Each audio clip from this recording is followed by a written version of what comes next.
Hello guys, my name is Syed Nabil Ali. Hope you all are doing wonderful and amazing. उम्मीद करता हूँ सब अच्छे होंगे, खैरियत से होंगे। आज का टॉपिक बहुत इम्पोर्टेंट होने वाला है और आज मैं आपको बताऊंगा कि how you can apply for immigration from all over the world. आप कहीं से भी चाहो तो आप अप्लाई कर सकते हो। क्या प्रोसीजर होता है, क्या तरीक़ेकार होता है, और मोस्टली लोग जो होता है वो कंसल्टेशन की तरफ जाते हैं और पूछते हैं उनसे कि यार क्या होगा, and consultant actually ask you for hefty amount of money.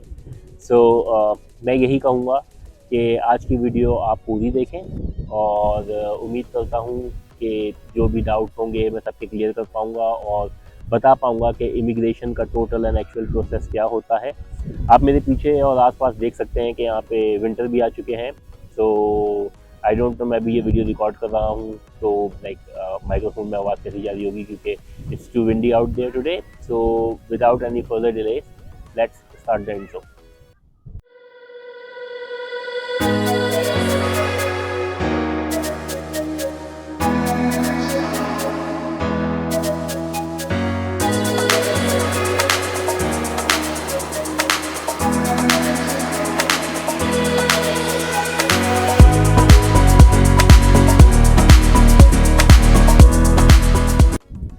Welcome back guys. जैसा कि मैंने आपको बताया, आज का जो टॉपिक है बहुत ज़्यादा ज़रूरी होने वाला है and it's most important topic for like ये बेसिक पार्ट है हमारी एप्लीकेशन का कि ये तरीका आपको बताएगा कि क्या इम्पोर्टेंट कंपोनेंट्स हैं और क्या की कंपोनेंट्स हैं कैनेडियन इमिग्रेशन के।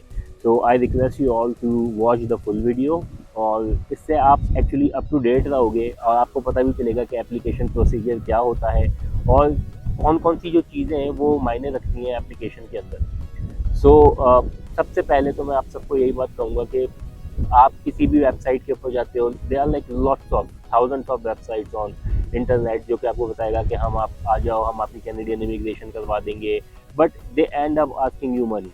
ठीक है ना। और आई नो जो अभी करंट सिचुएशन चल रही है most of the Asian countries, वो इतनी खातिर ख्वाह नहीं है एंड ये हर बंदे का ड्रीम होता है कि यार वो अपने मुल्क से बाहर निकले, कैनेडियन, नॉर्थ अमेरिकन जो भी कंट्रीज हैं वहाँ पे जाए। तो स्टार्ट करते हैं और सबसे पहला जो इस पूरे प्रोसेस का जो सबसे पहला पार्ट है वो है कैनेडियन इमिग्रेशन की वेबसाइट जो कि है cac.gc। मैं लिंक जो है डाल दूंगा डिस्क्रिप्शन के अंदर, so it will help you out well.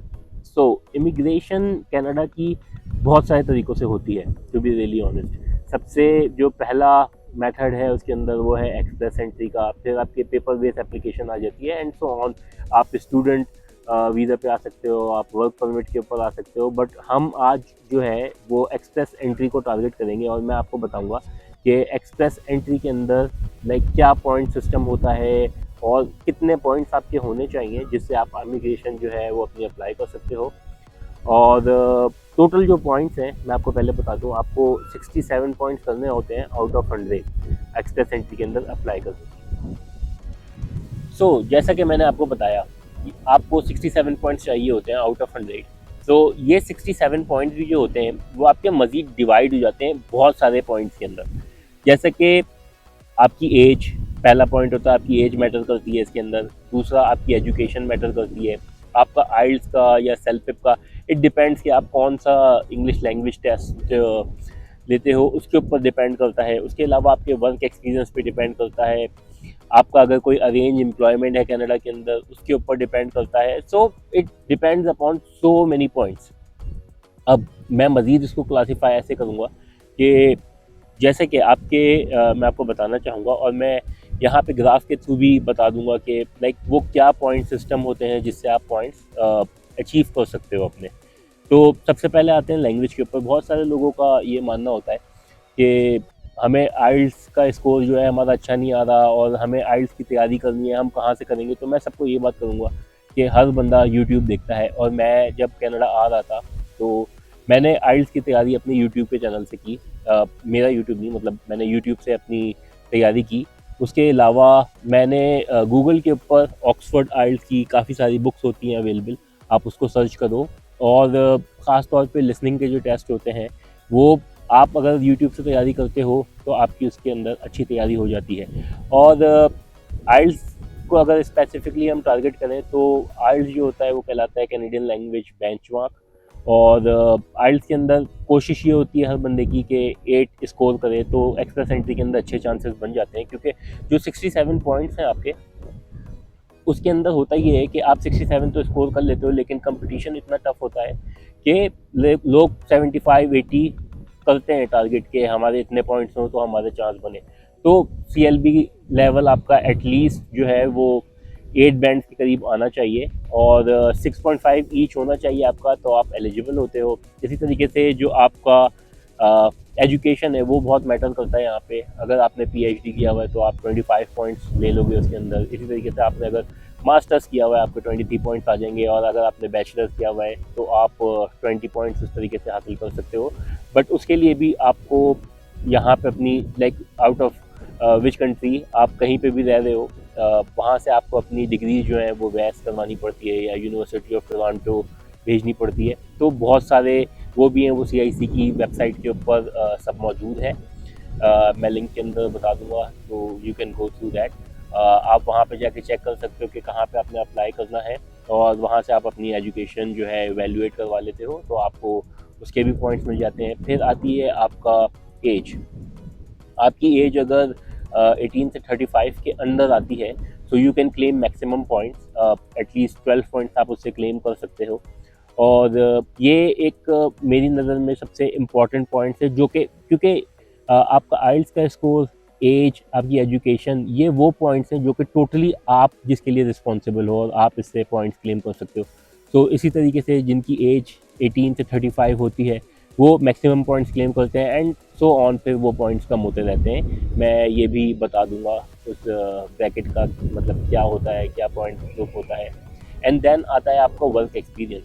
अब जब आप अप्लाई करते हो तो इन एक्सप्रेस एंट्री आप किसी भी आपका जो भी जॉब डिस्क्रिप्शन होता है उस हिसाब से आप अप्लाई कर सकते हो। बट कनाडा के अंदर क्या होता है कि कोई भी जॉब जो होती है वो NOC एक कोड्स होते हैं, NOC कोड्स होते हैं हर जॉब के, उसके अंदर आप अप्लाई करते हो और उस तरीके से आप पॉइंट्स जो है वो क्लेम कर सकते हो। तो इसी तरीके से मैक्सिमम पॉइंट्स आप क्लेम कर सकते हो अपने वर्क एक्सपीरियंस पे, ठीक है, विच इज़ 15। एंड ये वो 4 इम्पॉर्टेंट कंपोनेंट्स हैं जो कि टोटली आप जिसके ऊपर बेस करते हो। इसके अलावा जो पॉइंट्स मैटर करते हैं यहाँ पे, अगर आपका स्पाउस, आपका हस्बैंड या आपकी वाइफ कनाडा के अंदर है, you can claim point on that as well, ठीक है ना। उसके अलावा अगर आपका वर्क एक्सपीरियंस है कनाडा का, कैनेडियन एम्प्लॉयर आपको यहाँ पे आप जॉब करते हो, कोई भी कैनेडियन एम्प्लॉयर है, आपका NOC मिलता है, उससे आप सबमिट कर सकते हो, और आप अपने वर्क एक्सपीरियंस अगर आपने यहाँ पे किया उसके ऊपर आप पॉइंट क्लेम कर सकते हो। आप अगर यहाँ पे आपने पढ़ाई की, आप यहाँ के ऊपर आए हो, आपने किसी भी यूनिवर्सिटी से या कॉलेज से आपने पढ़ाई की, आप उसके ऊपर जो है वो पॉइंट्स क्लेम कर सकते हो। अच्छा, इसके अलावा आपके अगर रिलेटिव हैं कनाडा के अंदर, आप उनसे भी पॉइंट्स यहाँ पे क्लेम कर सकते हो। तो ये वो चीज़ें हैं, इम्पॉर्टेंट चीज़ें हैं जो कि हर बंदे की इमिग्रेशन के अंदर यूज़फुल होती हैं, और मैं ये कहूँगा कि ये वो मोस्ट इम्पॉर्टेंट पार्ट हैं जिसके थ्रू आप अप्लाई कर सकते हो। और मैं हर बंदे को यही कहता हूँ कि you can go on to CIC website और आप वहाँ पे खुद से अप्लाई करो। जब आप CIC की वेबसाइट पे जाते हो, आप एक्सप्रेस एंट्री की सबसे पहले अपनी प्रोफाइल बनाते हो, ठीक है ना, वेबसाइट पे, और उसके अंदर जब आप इन पॉइंट्स को मद्देनज़र रखते हुए अप्लाई करते हो तो ये पॉइंट्स मज़ीद CRS स्कोर के अंदर जो है वो क्लासीफाई हो जाते हैं।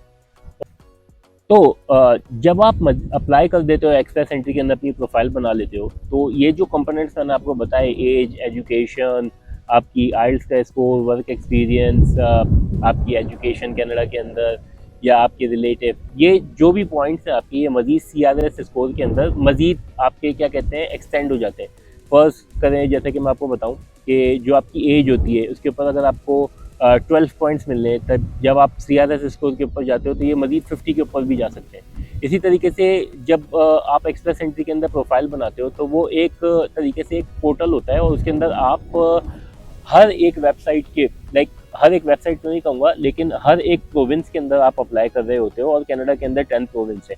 तो जिस प्रोविंस के अंदर भी आपकी जो चॉइस होती है, आप जो डालते हो, उसके अंदर आप कोशिश करते हो कि आपको वहाँ से नॉमिनेशन आए। जब वहाँ से आपको नॉमिनेशन आती है तो मज़ीद आपको 600 पॉइंट्स उसके मिल जाते हैं। और एक्सप्रेस एंट्री का यही कानून है कि जिसके पॉइंट सबसे ज़्यादा होंगे उसको इनविटेशन आता है।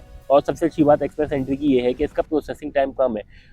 मोस्ट केसेस के अंदर 6 to 9 मंथ्स के अंदर आपकी एप्लीकेशन जो है वो प्रोसेस हो जाती है। तो मैं आप सबको यही सजेस्ट करूँगा कि if you all want to come to Canada, so go to cic.gc और वहाँ पे जाके आप अपनी प्रोफाइल बनाओ सबसे पहले, और फिर आप फीस पे करके एक्सप्रेस एंट्री की प्रोफाइल के अंदर आप अप्लाई करो। और this will help you out कि आपको यहाँ पे किसी भी कंसल्टेशन की या किसी भी चीज़ की ज़रूरत नहीं पड़ेगी, क्योंकि इसके अंदर कनाडा वाले जो भी इंफॉर्मेशन आपसे मांगते हैं वो एक्चुअली आपकी अपनी खुद ही होती है। तो आपके पास अपनी इंफॉर्मेशन सबसे ज़्यादा होती है, बरक्स इसके कि आप किसी और को अथॉरिटी दो और वो आपकी इन्फॉर्मेशन डाले। तो और ये चीज़ आपको इस वजह से भी हेल्प आउट करती है कि जब आप अप्लाई करते हो और पोर्ट ऑफ एंट्री के ऊपर जब आप यहाँ पे आते हो, तो ये चीज़ आपको हेल्प इस वजह से करती है क्योंकि जो CBSA ऑफिसर होता है वो आपसे इन सवालों के बारे में पूछता ज़रूर है, ताकि उसको पता चले कि यार हाँ, इसने अपना काम जो है वो खुद किया है। तो अगर आपने मेरी पुरानी वीडियो नहीं देखी है जिसके अंदर मैंने आप सबको बताया है कि जब आप कनाडा लैंड करते हो तो आपको क्या प्रोसीजर करने चाहिए, तो please go and check that out as well. मैं लिंक डिस्क्रिप्शन में दे दूँगा। और उम्मीद करता हूँ कि ये वीडियो आप सबको पसंद आई होगी। और अगर आपका कोई भी कमेंट है या कोई भी सवाल है तो please leave your comment in the comment and I will answer that. I will try to answer that as soon as possible. बहुत सारे लोग मुझे इस टॉपिक पे वीडियो बनाने के लिए मैसेज कर रहे थे, तो I just made it today and hope it will help you guys out as well. So please do like, share and subscribe my YouTube channel, or I will come back with more content like this. Please do subscribe.